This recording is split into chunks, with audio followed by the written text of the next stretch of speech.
Você já sentiu que está trabalhando em algo que ninguém mais entende ou acredita? A história de Noé começa em um dos períodos mais sombrios da jornada humana. A Bíblia descreve que a maldade do homem se havia multiplicado na terra e que toda a imaginação dos pensamentos do seu coração era só má continuamente. O mundo estava mergulhado em violência, corrupção e um distanciamento total do Criador.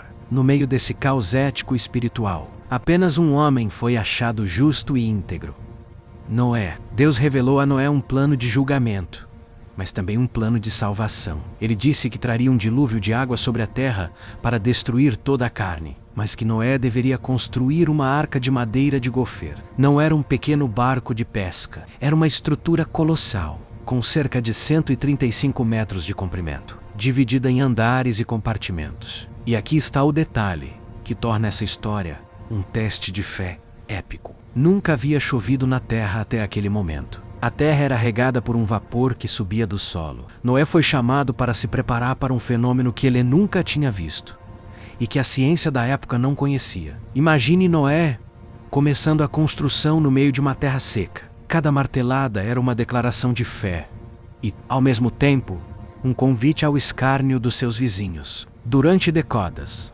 alguns estudiosos sugerem até 120 anos, Noé construiu aquela arca sob o sol escaldante. Ele era o pregador da justiça em um canteiro de obras, enquanto as pessoas ao redor se casavam, davam-se em casamento, compravam, vendiam e zombavam daquele velho louco, construindo um navio gigante no deserto. Noé permanecia focado na instrução divina. A primeira grande lição de Noé é sobre a perseverança no isolamento. Muitas vezes, o projeto que Deus te deu vai parecer loucura para quem está confortável na corrupção do sistema. O barulho das risadas dos outros não pode ser mais alto que a voz da instrução que você recebeu no secreto. Noé não estava apenas construindo um barco, ele estava construindo um refúgio para a vida. Ele teve que lidar com o cansaço físico, a pressão social e o silêncio de Deus durante anos de trabalho manual pesado. A arca é o símbolo de que a preparação para a crise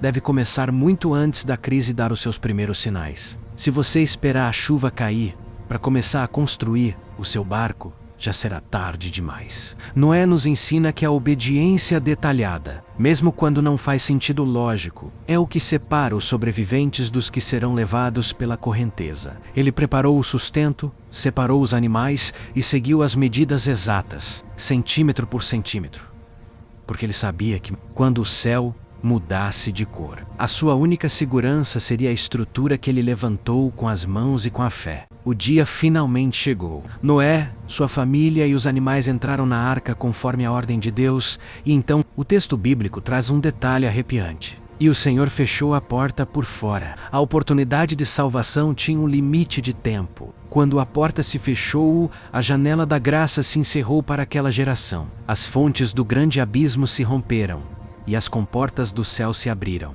A chuva que todos diziam ser impossível tornou-se uma realidade esmagadora. Por 40 dias e 40 noites, a água subiu até cobrir as montanhas mais altas. Aqueles que riram de Noé agora batiam desesperados na madeira que antes desprezavam, mas a porta estava selada. A arca, que parecia uma loucura no deserto, tornou-se o único lugar seguro em todo o planeta. Noé e sua família passaram meses flutuando sobre o caos. Lá dentro havia o barulho dos animais, o cheiro do confinamento e a incerteza do amanhã. Mas havia algo que o mundo lá fora não tinha: paz e propósito. Após 150 dias, as águas começaram a baixar e a arca repousou sobre as montanhas de Ararat. Noé enviou um corvo e depois uma pomba para verificar se a terra estava seca. Na terceira vez que a pomba foi solta, ela não voltou. Era o sinal do recomeço. Quando Noé finalmente saiu da arca,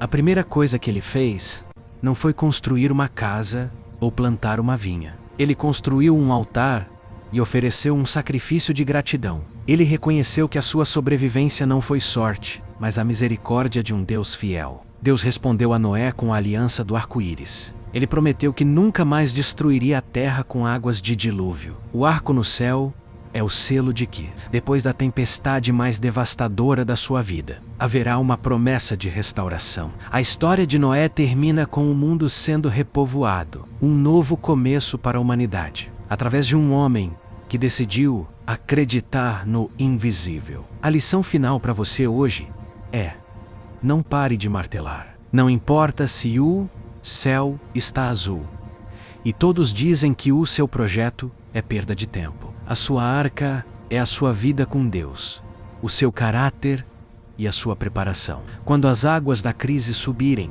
e elas sempre sobem em algum momento, a única coisa que vai te manter flutuando é o que você construiu enquanto todos os outros estavam apenas se divertindo. A tempestade não vem para te destruir se você estiver dentro da vontade de Deus. Ela vem para limpar o que é velho e te levar para um novo nível, para uma nova terra. O arco-íris só aparece depois da chuva, e a vitória só é celebrada por quem não abandonou o canteiro de obras no meio do caminho. Confie na instrução, suporte o deboche e saiba que o mesmo Deus que fecha a porta para te proteger é o Deus que a abre para te entregar um mundo novo. Deixe nos comentários qual é a arca ou o projeto, o sonho ou o hábito que você está construindo hoje, mesmo que ninguém mais acredite. Já sentiste que és a única pessoa a defender o que é certo enquanto todos os outros seguem a multidão? A história de Elias no Monte Carmelo é o maior exemplo de coragem solitária contra um sistema corrompido. Israel estava sob o governo do rei Acabe e da cruel rainha Jezabel, que tinham abandonado a fé verdadeira para adorar Baal e Azerá. A nação estava dividida, confusa e castigada por uma seca de 3 anos e meio, exatamente como Elias tinha profetizado. O povo estava cocheando entre 2 pensamentos, tentando agradar a Deus e ao mundo ao mesmo tempo. Elias, o homem que vivia no deserto e era alimentado por corvos, decide que é a hora do confronto final. Ele convoca o rei Acabe e desafia os 450 profetas de Baal e os 400 profetas de Azerá para um duelo no topo do Monte Carmelo. O cenário era dramático. De um lado, 850 profetas apoiados pelo palácio, vestidos com luxo e cercados de influência. Do outro lado, apenas um homem, Elias. O povo de Israel estava nas encostas da montanha, assistindo em silêncio, esperando para ver quem ganharia. Elias propôs um teste simples, mas mortal. Preparem 2 bois. Vocês escolhem um, cortam-no em pedaços e colocam-no sobre a lenha, mas não acendam fogo. Eu farei o mesmo com o outro boi. Então vocês clamem ao vosso Deus, e eu clamarei ao Senhor. O Deus que responder com fogo, esse será o Deus verdadeiro.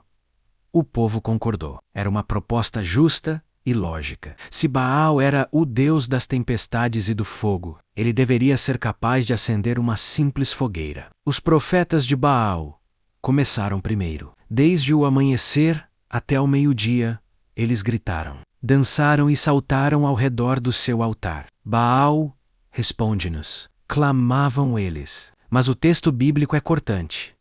Não houve voz, nem resposta, nem quem atendesse. Elias, com uma ironia santa, começou a zombar deles. Gritem mais alto. Talvez ele esteja a meditar, ou ocupado, ou de viagem, ou quem sabe a dormir, e precise de ser acordado. No auge do desespero, os profetas começaram a retalhar-se com facas até o sangue correr, seguindo os seus rituais. O silêncio do céu era a prova da sua derrota. O meio-dia passou. O tempo do sacrifício da tarde chegou.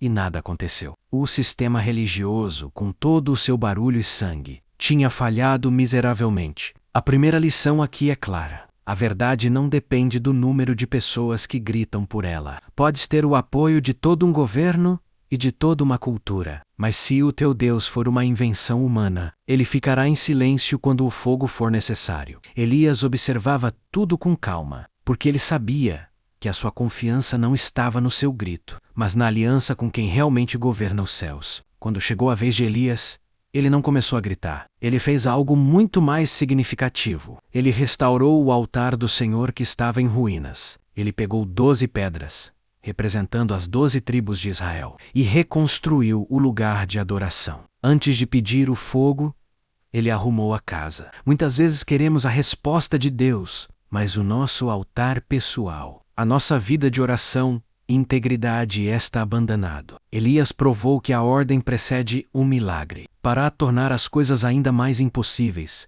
e eliminar qualquer suspeita de fraude, Elias ordenou que derramassem 12 grandes jarros de água sobre o sacrifício e sobre a lenha. Ele fez isso 3 vezes, até que a água corresse ao redor do altar e enchesse uma vala profunda que ele tinha cavado. Humanamente, era impossível acender aquela madeira. Estava tudo encharcado. Elias estava a dizer: eu não preciso que as circunstâncias ajudem o meu Deus. Eu quero que o milagre seja indiscutível. Na hora do sacrifício da tarde, Elias aproximou-se e fez uma oração de apenas 60 palavras. Não houve gritos, nem histeria. Ele disse: Senhor, desde o Abrão, de Isaque e de Israel, manifeste-se hoje que tu és Deus em Israel, e que eu sou teu servo. Responde-me, Senhor, para que este povo conheça que tu és o Senhor Deus.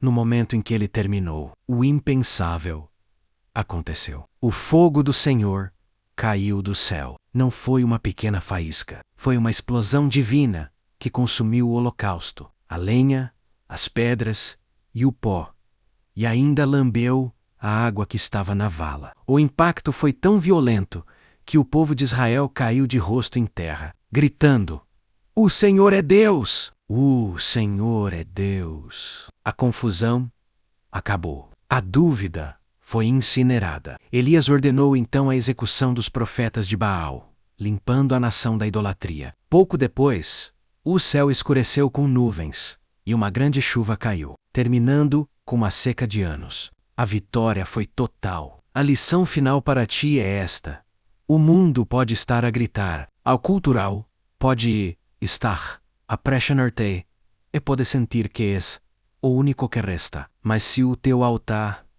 estiver restaurado, e se a tua oração for para a glória de Deus e não para a tua própria, o fogo vai cair. Não precisas de te ferir, nem de entrar em pânico. Precisas apenas de te posicionar com confiança. O Deus de Elias ainda responde com fogo às orações de quem não tem medo de ser minoria. O teu Monte Carmelo é o lugar onde a tua fé será provada, mas também é o lugar onde o mundo verá que o teu Deus é real.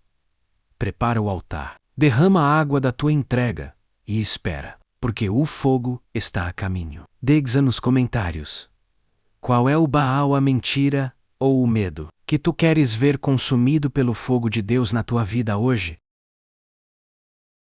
Já sentiu que a tua vida se tornou uma tempestade tão forte que parece que o teu barco vai afundar a qualquer segundo? A história de Jesus e a tempestade no mar da Galileia começa após um longo dia de ensinamentos. Jesus, exausto de tanto servir as multidões, diz aos seus discípulos: passemos para a outra margem. Eles entraram no barco, um barco de pesca comum, e começaram a travessia. Entre os discípulos estavam pescadores experientes, homens que conheciam aquele mar como a palma das suas mãos. Eles sabiam ler os ventos e as ondas. Mas o mar da Galileia é conhecido pelas suas tempestades repentinas e violentas. Sem aviso prévio, levantou-se um grande temporal de vento. As ondas não apenas batiam no barco, elas galgavam o barco, enchendo-o de água. O pânico instalou-se. Imagina o cenário: homens treinados no mar, que já tinham enfrentado muitas crises, agora estavam aterrorizados. Eles estavam a fazer tudo o que podiam,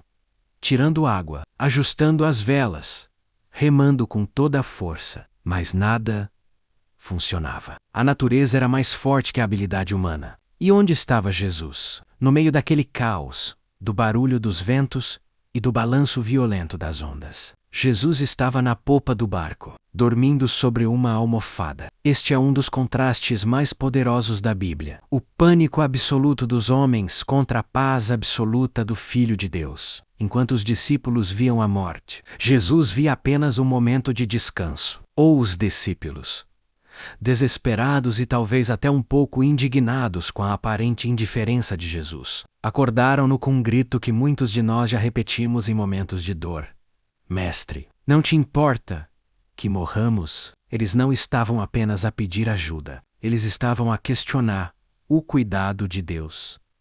Eles pensavam que, porque havia uma tempestade, Jesus tinha se esquecido deles. A primeira grande lição aqui é sobre a percepção da presença. Só porque Jesus está em silêncio ou a dormir na tua situação, não significa que ele não esteja lá. O silêncio de Deus não é ausência, é confiança na autoridade que ele possui. Os discípulos focaram-se no tamanho da tempestade e esqueceram-se de quem tinha dado a ordem de passar para outra margem. Se ele disse que iam passar, o barco não podia afundar no meio. A tua crise atual pode ser assustadora e pode sentir que estás a lutar sozinho, mas o Mestre está no barco. O medo é o resultado de olhares para as ondas. A fé é o resultado de olhares para quem está a dormir no meio delas. Jesus levantou-se. Ele não precisou de um plano de emergência, nem de baldes para tirar a água. Ele não entrou em pânico com os gritos dos seus amigos. Ele simplesmente levantou-se e, com a autoridade de quem criou os elementos, repreendeu o vento e disse ao mar: Cala-te, emudece. O resultado foi instantâneo e assustadoramente perfeito. O vento parou de soprar no mesmo segundo e houve uma grande calmaria. Não foi um processo gradual, foi uma rendição imediata da natureza à voz do seu Criador. O mar, que segundos antes era um monstro devorador, tornou-se um espelho de vidro. A autoridade de Jesus não era sobre o barco, era sobre o que estava a atacar o barco. Depois de restaurar a paz exterior, Jesus voltou-se para os discípulos para restaurar a paz interior. Ele fez-lhes duas perguntas que ecoam até hoje nos nossos momentos de crise. Por que sois tão medrosos? Ainda não tendes fé? Jesus não estava ao reprinclos por sentirem a tempestade, mas por deixarem que a tempestade roubasse a confiança na sua palavra. O medo é um indicador de que estamos a confiar mais nas circunstâncias do que na promessa. Ou os discípulos, agora possuídos por um tipo diferente de temor, um temor reverente,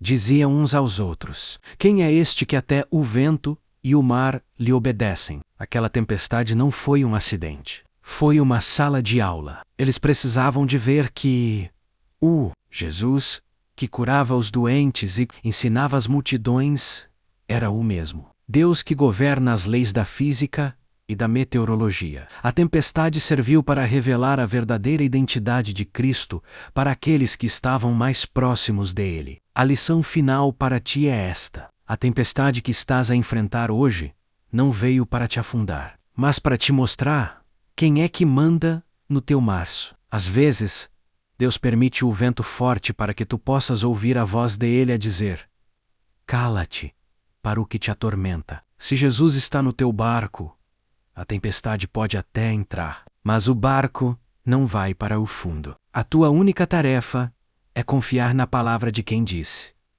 Vamos para o outro lado. Não importa o barulho lá fora. O que importa é a autoridade de quem está lá dentro. Mantenha a fé, respira fundo e sabe que, no tempo certo, ele vai levantar-se e trazer a grande calmaria que tanto esperas. O mar tem ouvidos para a voz do Mestre.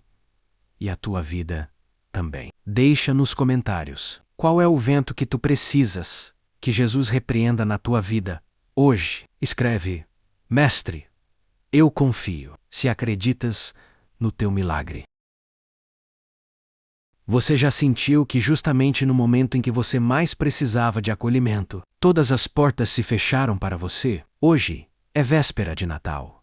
E enquanto o mundo brilha com luzes e mesas fartas, a história real daquela primeira noite começa com cansaço, poeira e muita rejeição. Maria e José não estavam em um passeio romântico. Eles estavam cumprindo um decreto de um império que não se importava com eles. O imperador César Augusto ordenou um recenseamento, obrigando um homem com uma esposa grávida a viajar quilômetros por caminhos perigosos até Belém. Imagine a pressão sobre José. Ele carregava a promessa de Deus no ventre de sua esposa, mas o mundo ao redor parecia ignorar completamente a sua urgência. Ao chegarem em Belém, a cidade estava lotada. Não havia hotéis vagos, não havia quartos de luxo, não havia sequer uma cama simples. A frase mais repetida naquela noite foi: "Não temos lugar." O dono da estalagem, os vizinhos, as casas de família, todos fecharam a porta. A lição aqui é profunda e dói.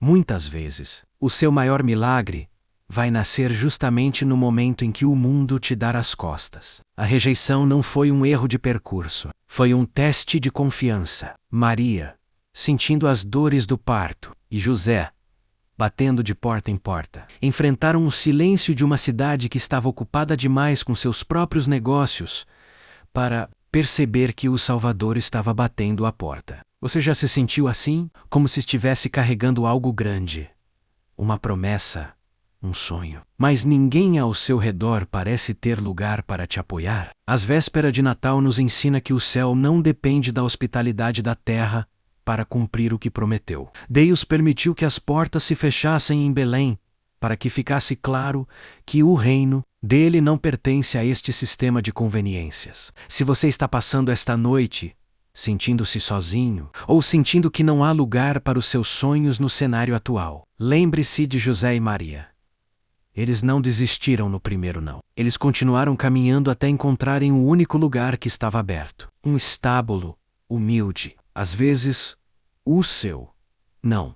É apenas Deus te direcionando para o lugar onde a glória dele será vista sem interferências. O silêncio de Belém era o prelúdio do maior grito de esperança da história. O milagre estava prestes a acontecer, não em um berço de ouro, mas no lugar mais improvável da terra. Prepare o seu coração, porque o fechamento de uma porta humana é, muitas vezes, a abertura de um portal divino. O único lugar que se abriu para o Rei dos Reis foi um local de animais, um estábulo frio, com cheiro de palha, e cercado pela simplicidade absoluta. A manjedoura, o lugar onde os animais comiam, se tornou o primeiro berço de Jesus. Porque Deus escolheu o lugar mais baixo, para provar que não existe abismo tão profundo onde a graça dele não possa chegar. Hoje, nesta véspera de Natal, a mensagem para você é: Deus não precisa de um palácio para fazer o extraordinário. Ele só precisa de um lugar vazio e disponível. Muitas vezes nós nos sentimos como aquele estábulo, sujos, bagunçados, com cheiro de problemas e falhas. Pensamos que Deus só habita em lugares limpos e perfeitos. Mas o Natal prova o contrário. Jesus escolheu nascer no meio da nossa bagunça para nos ensinar que ele veio para nos limpar por dentro. A manjedoura é o símbolo da acessibilidade de Deus. Ele se tornou pequeno para que todos pudessem se aproximar, desde os pastores humildes até os reis magos. A noite de hoje é sobre a esperança que nasce na escassez. Se você tem pouco hoje, se a sua mesa não está como você gostaria, ou se o seu coração está pesado, saiba que foi exatamente nessas condições que o Salvador escolheu entrar no mundo. O Natal não é sobre o que temos, mas sobre quem nos habita, enquanto o mundo lá fora se perde no barulho das festas. Eu te convido a fazer silêncio por um instante. Olhe para a manjedoura da sua vida e perceba que Cristo quer nascer aí, nas suas fraquezas, nos seus medos e nas suas incertezas. O maior presente daquela noite não estava embrulhado em papel de seda, mas em panos simples. O milagre não foi anunciado por trombetas humanas, mas por anjos no céu. A partir daquela noite, ninguém mais poderia dizer que Deus está longe. Ele se tornou Emanuel, Deus conosco. Que nesta véspera de Natal, você possa entender que as portas que se fecharam para você não foram um castigo, mas uma preparação para algo muito mais autêntico. Deixe Jesus nascer na sua simplicidade. Que a luz daquela estrela ilumine a sua casa. E te lembre que, mesmo no estábulo, A glória de Deus brilha mais forte que qualquer sol. O Salvador chegou para dizer que você nunca mais caminhará sozinho. Deixe nos comentários qual é a porta que você entrega para Deus cuidar nesta noite de Natal. Escreve Emanuel, se você crê que Ele está com você. Feliz Natal! Hoje celebramos o fato de que a luz do mundo chegou e as trevas não puderam prevalecer. Você já parou para pensar?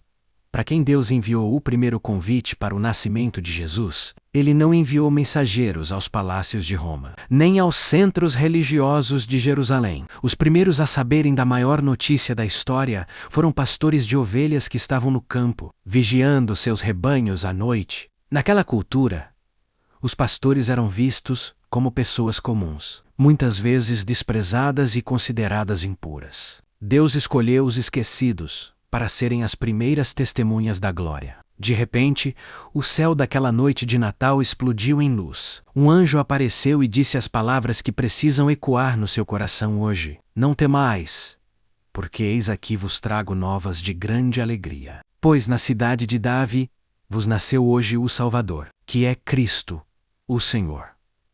Em seguida, uma multidão das milícias celestiais apareceu louvando a Deus. Imagine o impacto, o céu se abrindo para homens que a terra ignorava. A lição deste dia de Natal é que Deus valoriza quem o mundo descarta. Se você se sente comum, se sente que a sua vida não tem grande destaque, saiba que o Natal é a prova de que Deus tem um encontro marcado com você, no meio do seu trabalho e da sua rotina. Os pastores não precisaram mudar de roupa ou de status para ver o rei. Eles foram exatamente como estavam. O Natal quebra todas as barreiras entre o divino e o humano. A glória de Deus brilhou no campo para nos dizer que o milagre está disponível para todos. O nascimento de Jesus não foi um evento privado para a elite. Foi uma proclamação de liberdade para todos os povos. Aquela luz que brilhou em Belém continua brilhando hoje, desafiando a escuridão da depressão, da ansiedade, da falta de propósito e da dor. O hoje do anjo continua valendo para o seu hoje. Hoje nasceu para você a solução, o resgate e a vida eterna. Os pastores deixaram tudo e foram correndo ver o que tinha acontecido. O convite para você, neste dia 25, é: corra para os braços daquele que nasceu por você. Não deixe que o Natal passe apenas como um feriado. Deixe que ele seja o dia em que você percebeu que é amado pelo Criador do Universo. O Natal é o aniversário de quem deu o maior presente de todos, a própria vida. Jesus não veio apenas para ser um bebê em uma manjedoura. Ele veio para ser o homem na cruz e o rei ressurreto no trono. O Natal é o começo de um plano de resgate perfeito. Quando olhamos para o menino Jesus, vemos o amor de Deus em formato humano. Ele sentiu fome, sentiu sede, sentiu cansaço e sentiu a nossa dor, para que pudéssemos saber que temos um Deus que nos entende perfeitamente. Este dia 25 de dezembro é mais do que trocar presentes. É sobre trocar de vida. O nascimento de Cristo divide a história em antes e depois. E Ele quer fazer o mesmo com a sua trajetória. Talvez o seu antes tenha sido marcado por erros, tristezas e portas fechadas. O seu depois começa hoje, ao aceitar que o Salvador nasceu para te dar um novo caminho. O Natal é a celebração do recomeço. Nada do que aconteceu até ontem define o seu amanhã, porque o Autor da vida entrou na nossa história para reescrever o final. Muitos buscam a felicidade em coisas que se desgastam, mas o Natal nos apresenta uma alegria que é eterna. A estrela que guiou os magos ainda brilha para guiar você. Não importa o quão perdido você se sinta, olhe para cima. Existe uma direção, existe um propósito e existe um Pai que te espera. O presente de Deus para você hoje não cabe debaixo de uma árvore. Ele cabe dentro do seu coração. É a paz que excede todo o entendimento. É o perdão que apaga o passado. E é a esperança que ilumina o futuro. Enquanto você compartilha este dia com sua família, ou mesmo que esteja passando o dia de forma mais reservada, lembre-se: o Rei do Universo Escolheu a simplicidade para que você nunca tivesse medo de se aproximar dele. Ele trocou a glória do céu pela palha da manjedoura só para poder segurar a sua mão. Que o verdadeiro espírito de Natal que o Cristo inunde a sua casa hoje. Que haja riso onde houve choro. Que haja união onde houve briga e que haja fé onde houve dúvida. O Natal é a vitória da luz sobre as trevas. Celebre, agradeça e viva a alegria de saber que o Salvador nasceu, viveu, morreu e ressuscitou por você. Ele é o verdadeiro motivo da nossa alegria hoje e para sempre. Deixe nos comentários. Qual é o seu agradecimento a Jesus neste Natal? Escreve: Obrigado, Jesus, e compartilhe essa luz com alguém. Você já sentiu que Deus está te chamando para algo que foge completamente da lógica, mas o medo de afundar te mantém preso onde você está? A história de Pedro caminhando sobre as águas acontece logo após o milagre da multiplicação dos pães e peixes. Jesus ordena que os discípulos entrem no barco e sigam para a outra margem do Mar da Galileia, enquanto ele sobe ao monte para orar sozinho. Mais uma vez, o cenário é de crise. Já era a quarta vigília da noite, entre as 3 e as 6 da manhã. O barco estava no meio do mar, açoitado pelas ondas, e o vento era contrário. No auge do cansaço e do medo dos discípulos, algo assombroso acontece. Eles veem um vulto caminhando sobre o mar. O primeiro sentimento não foi fé, foi pavor. Eles gritaram: é um fantasma.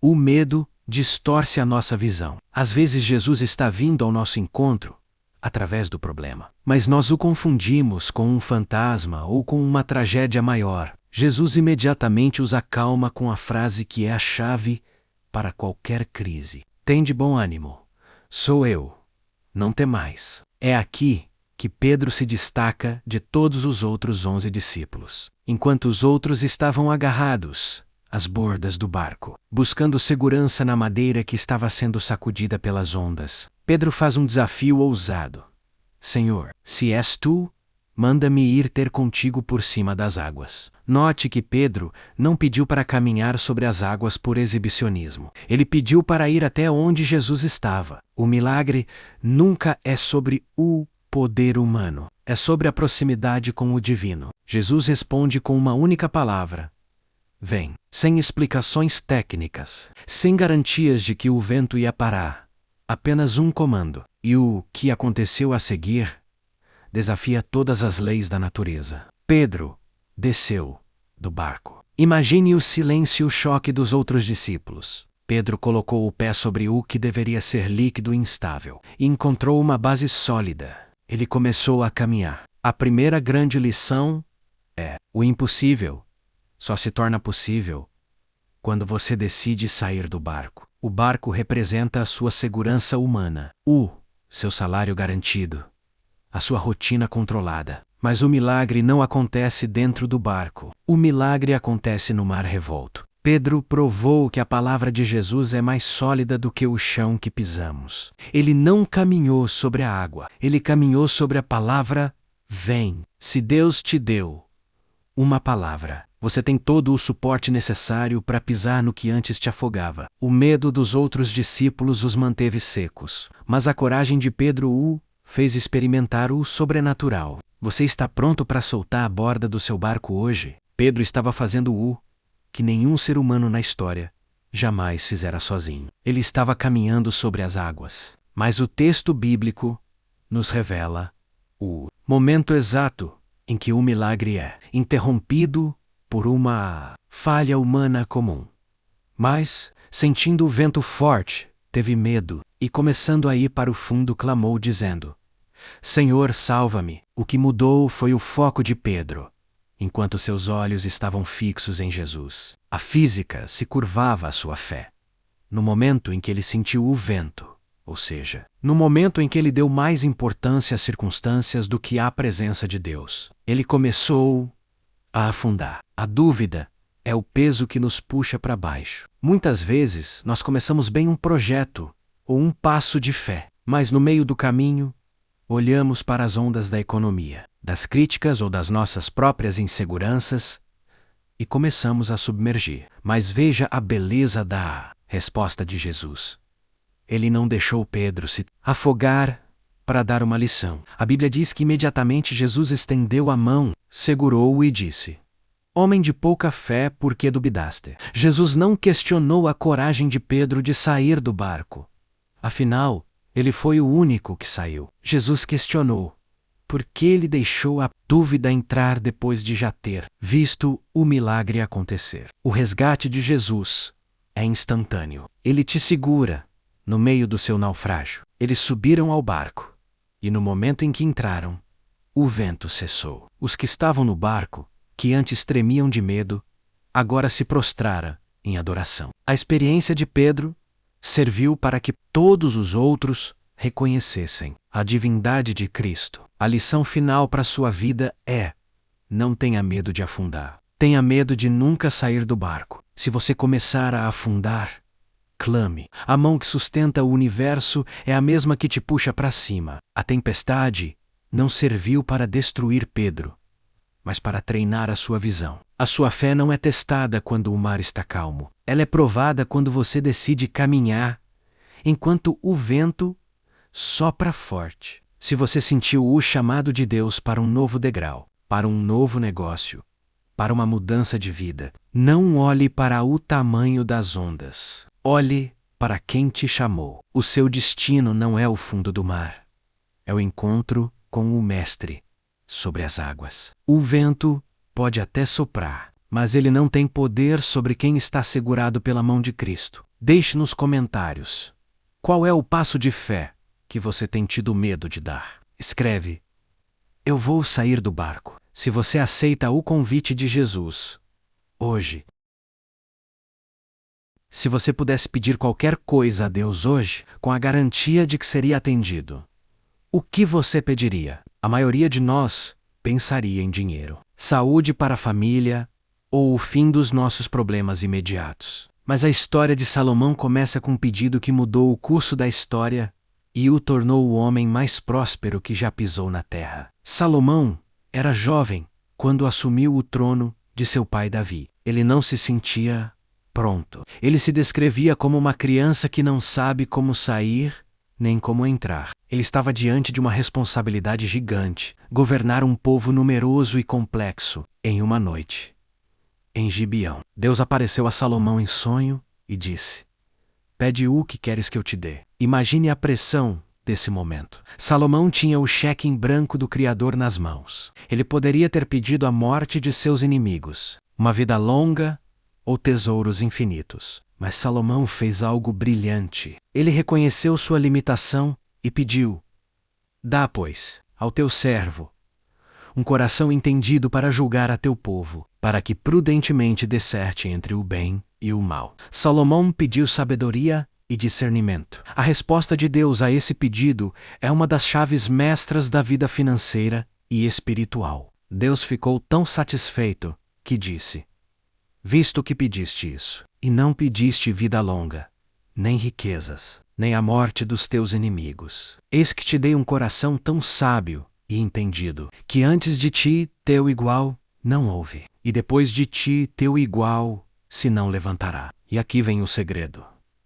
E também até o que não pediste te dei, assim riquezas como glória. A primeira grande lição de Salomão é a lei da prioridade. Quando você foca na ferramenta certa, a sabedoria, os resultados, dinheiro, sucesso, influência tornam-se consequências inevitáveis. Salomão entendeu que a sabedoria é a árvore e a riqueza é apenas o fruto. Se você tem a árvore, terá frutos para sempre. Muitas vezes, passamos a vida correndo atrás do dinheiro, mas o dinheiro foge de quem não tem sabedoria para geri-lo. Salomão nos ensina que o conhecimento técnico é importante, mas o discernimento espiritual é o que te coloca no topo. Ter sabedoria é saber como decidir, como falar e, principalmente, como ouvir. Foi esse pedido de humildade que transformou um jovem inseguro no monarca mais brilhante da antiguidade. Deus não quer apenas te dar coisas, Ele quer te dar a mente necessária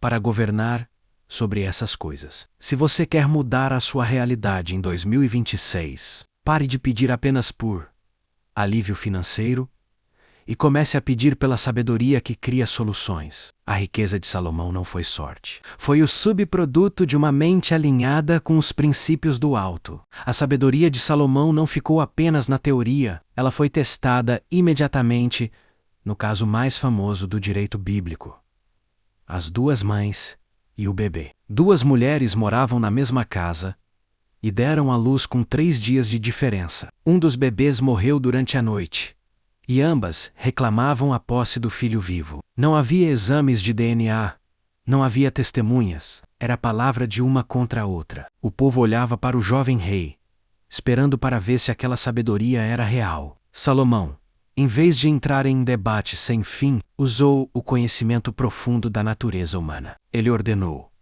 trazei-me uma espada. Dividi em 2 o menino vivo e dai metade a uma e metade a outra. À primeira vista, parecia uma decisão cruel e absurda. Mas Salomão sabia que a verdade se revela sob pressão. A verdadeira mãe, movida por uma compaixão profunda, gritou: dê a-la o menino vivo, mas não o mate. Enquanto isso, a outra mulher, dominada pela inveja, dizia: nem meu, nem teu, divida-o. Naquele momento, o rei deu o veredito: dai à primeira o menino vivo, porque ela é sua mãe. O caso foi resolvido não por força, mas por estratégia. Todo o Israel ouviu o juízo e temeu o rei, porque viram que havia nele a sabedoria de Deus para fazer justiça. A lição aqui é sobre a resolução de conflitos. A sabedoria te dá a capacidade de ver o que está oculto, de entender as intenções do coração antes mesmo que as palavras sejam ditas.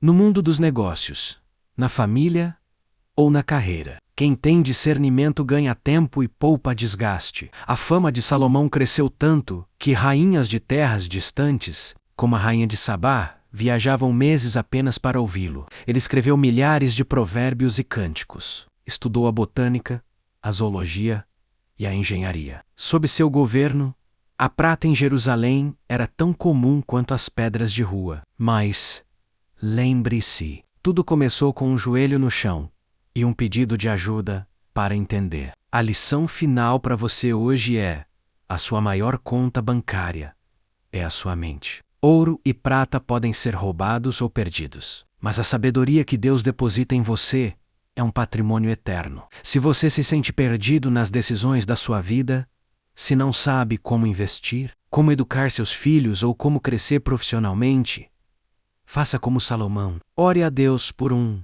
coração entendido. Pare de agir por impulso e comece a agir por princípio. A sabedoria vai te ensinar quando falar e quando calar, quando investir e quando recuar. Quando você se torna uma pessoa de sabedoria, você para de lutar pelo sucesso, e o sucesso começa a lutar para estar perto de você. O Código de Salomão está disponível.